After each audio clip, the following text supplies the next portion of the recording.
Welcome to the Tampered channel. Um, Set up this equipment pretty quick. I'm surprised. Did I say equipment? I don't even know what friggin' language I'm speaking. Forgive me. I have a. I'm dying of got a case of SARS over here.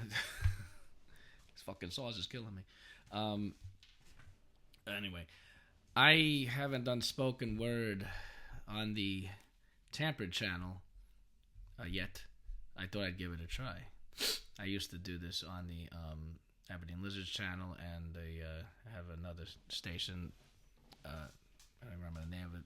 I think it was the Great Pasquale at some point. I changed it again. I haven't done much on there, for my political views, but I don't like to, bring the political crap into the music world. So we'll just keep that out there, like Green Day and those types of friggin' people deal with that shit.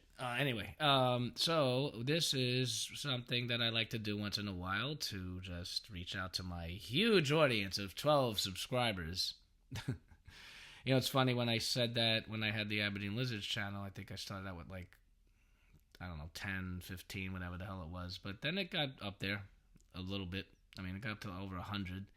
I'll take it. I know it ain't anything in the grand scheme of it all, but if there's anyone subscribed to the channel out there watching these videos, then that's good. That's a good thing.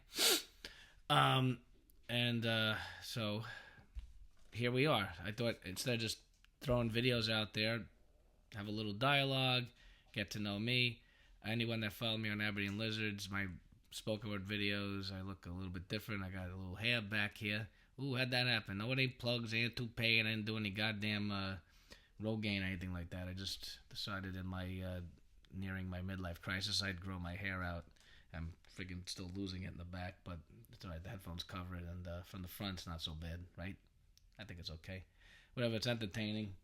I didn't know I had this much hair, honestly.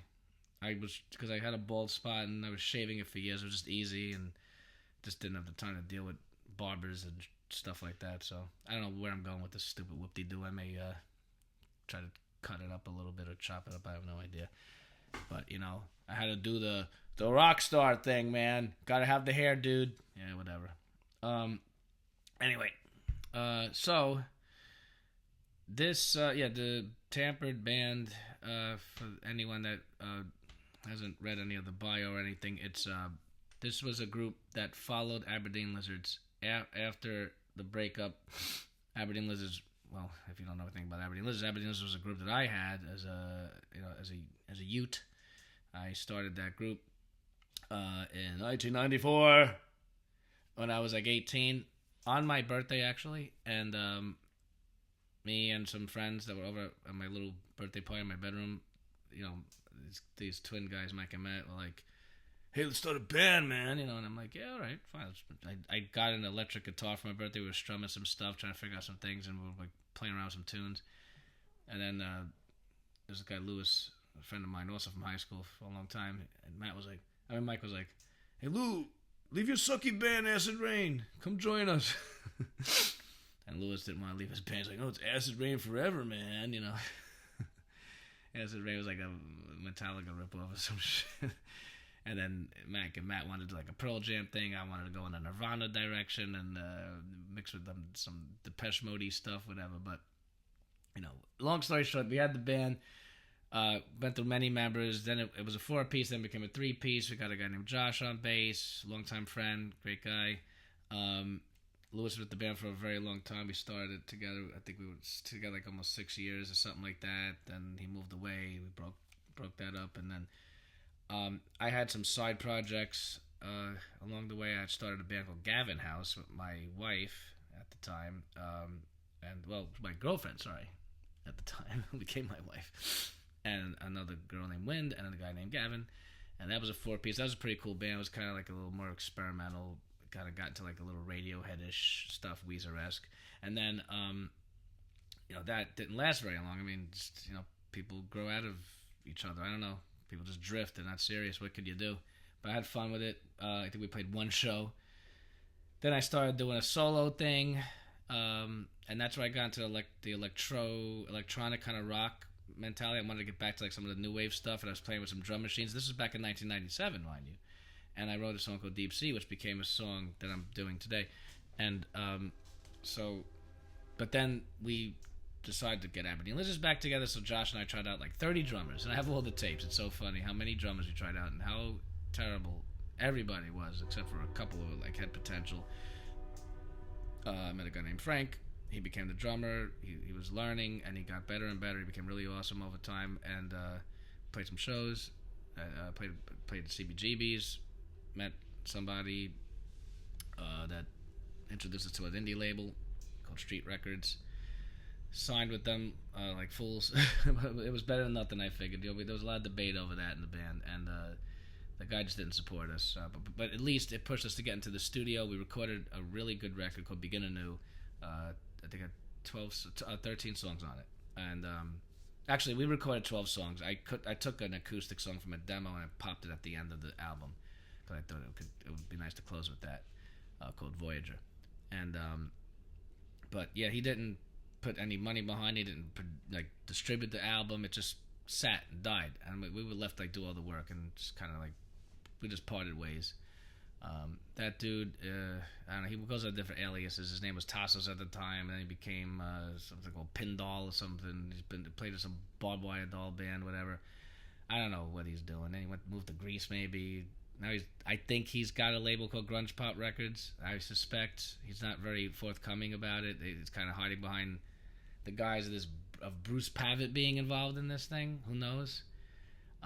He always claimed that Steve Albini produced his record for a band called Euroaggression. Not that I doubted it; it's possible, but really, there's no big deal. I mean, these record if someone recorded Nirvana, doesn't mean that there's like something.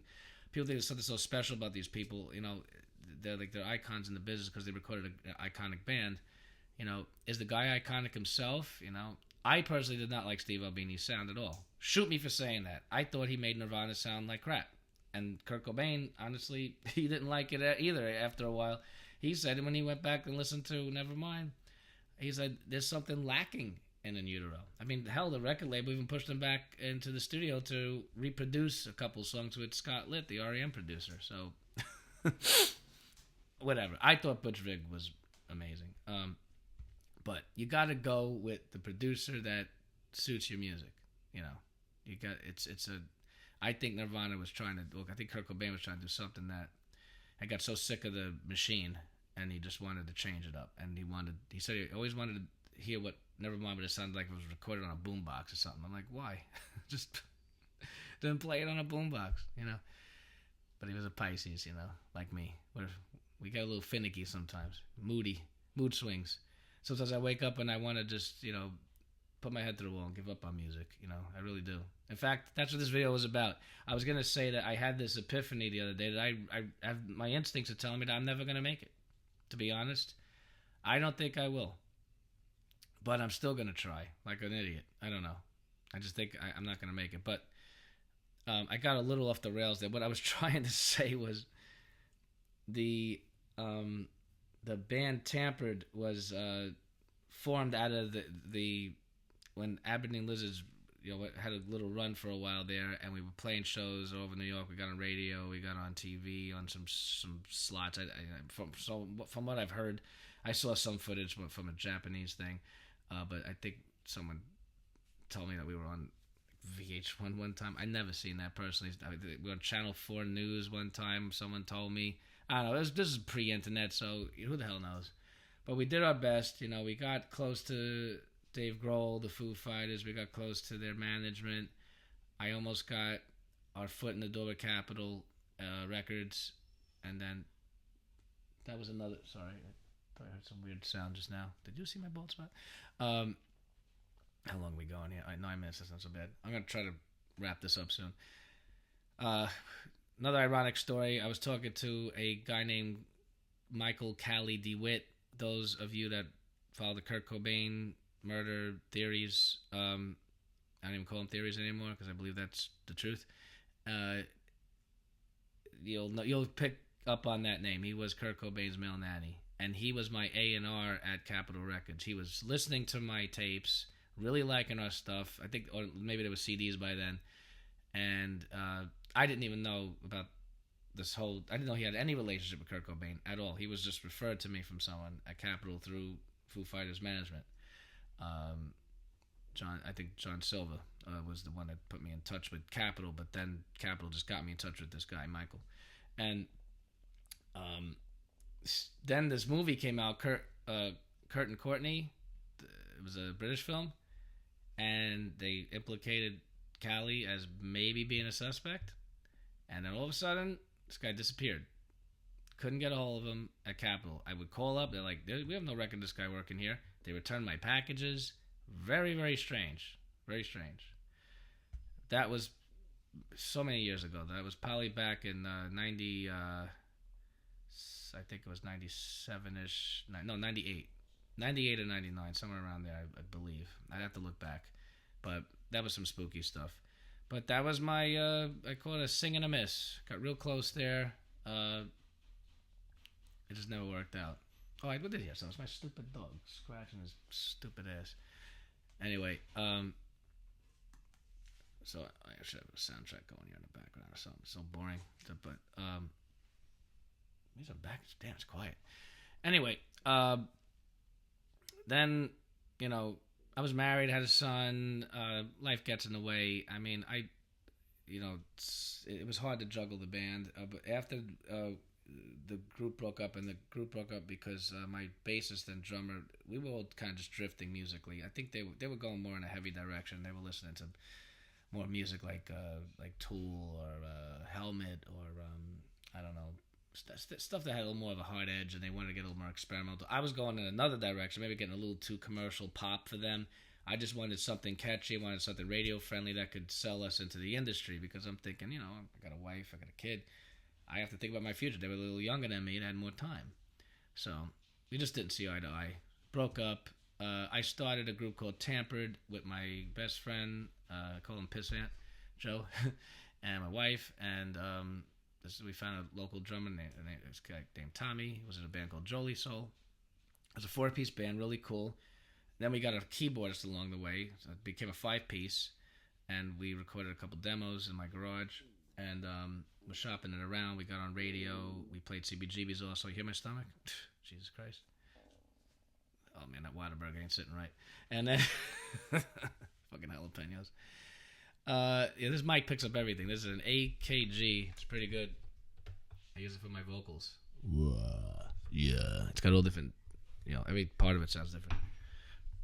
I couldn't afford a Newman. Anyway, we played CBGB's a couple times. I think twice with that band. We played Hunter College, and it was a really cool group. But then the drummer left, and I just his life was changing. I don't know. He wanted to get into different things. People are. This is what it is. People just they don't have time. They're not committed to it. They just whatever. It is what it is. I just felt like I just always wanted to have some kind of connection to music, and then after a while, I started to give up. And then when 9/11 happened, I just felt like, what am I doing playing music? I mean, there's so many other more important things to do out there, serve your country, serve your city, serve your state, whatever. I was going to get into like the service or something, but I don't know. Then that didn't work out. Not to give you my whole life story, but just wanted people to understand, what goes on in a musician's life for those that don't know, and the other musicians that do know. Maybe it's nice to hear someone else's story, so maybe you can relate to it. Why a lot of us have a defeatist attitude. Some of us are just so blind by our own egos that we think we're going to be rock stars. We're all going to get out there. We're going to make it, man. Or maybe some of us don't have any clue, and we're just playing for the fuck of it. I don't know. I don't even know where I stand anymore, to be honest.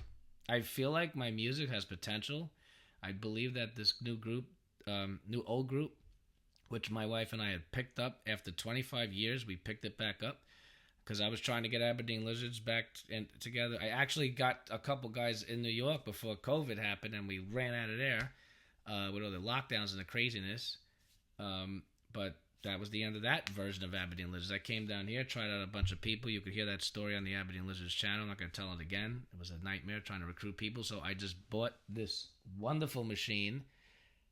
Maybe I'll get sponsored. Do you hear me, Akai? The MPC Plus? The MPC One Plus, I should say. I'm real good.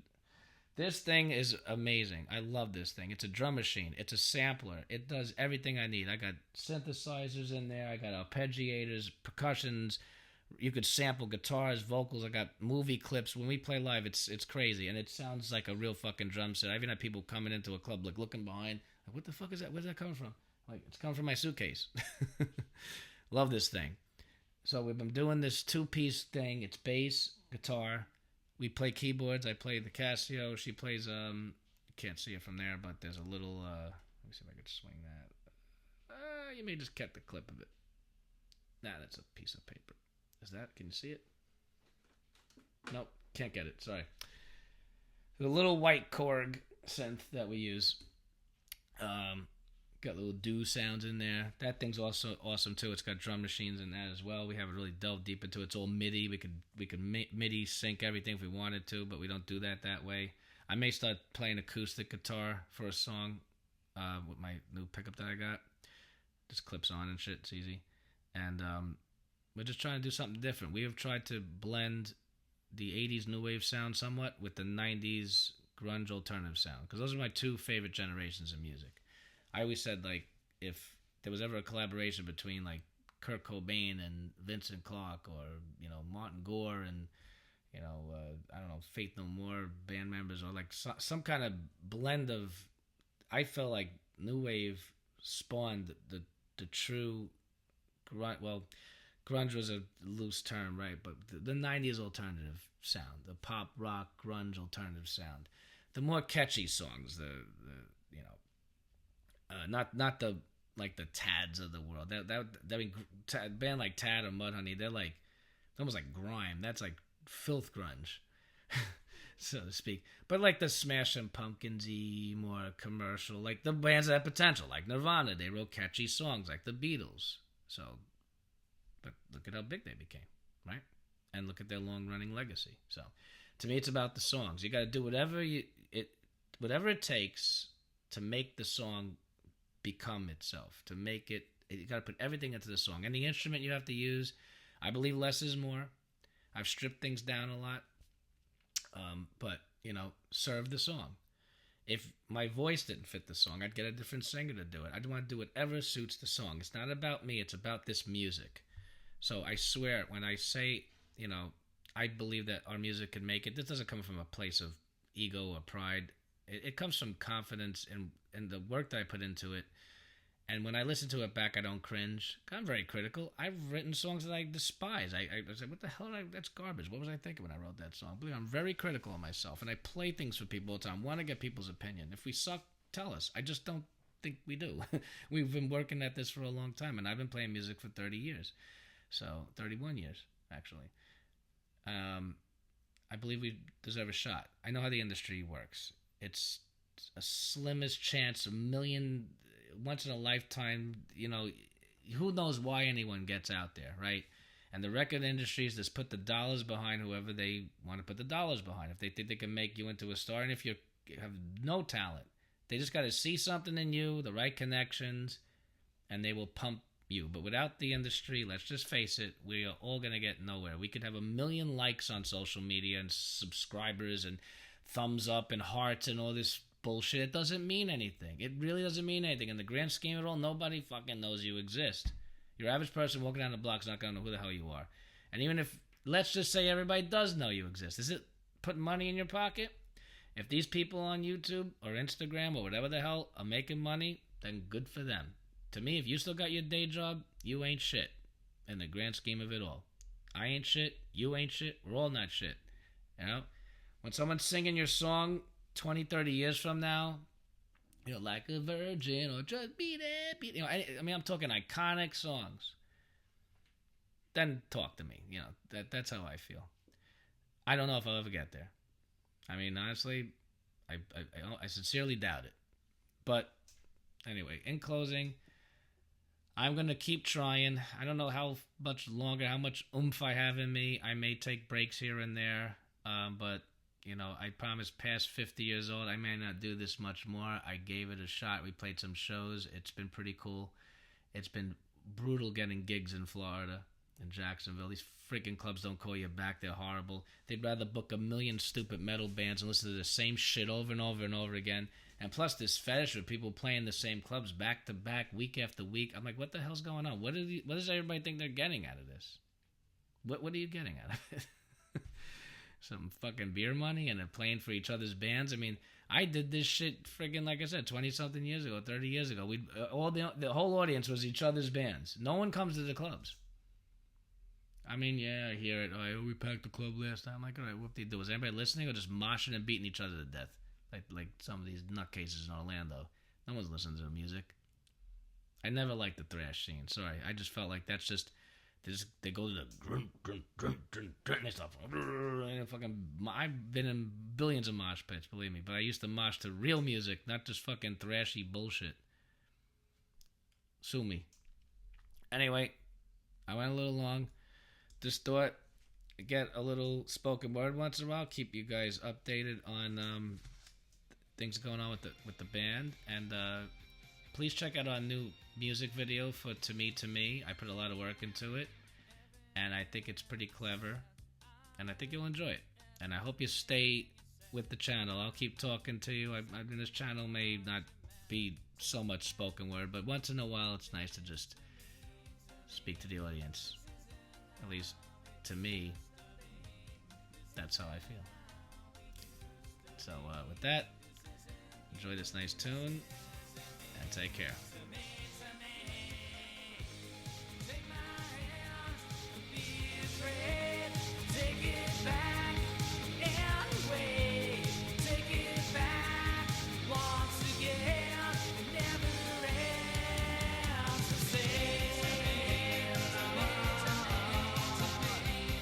Leave me alone. All right, no.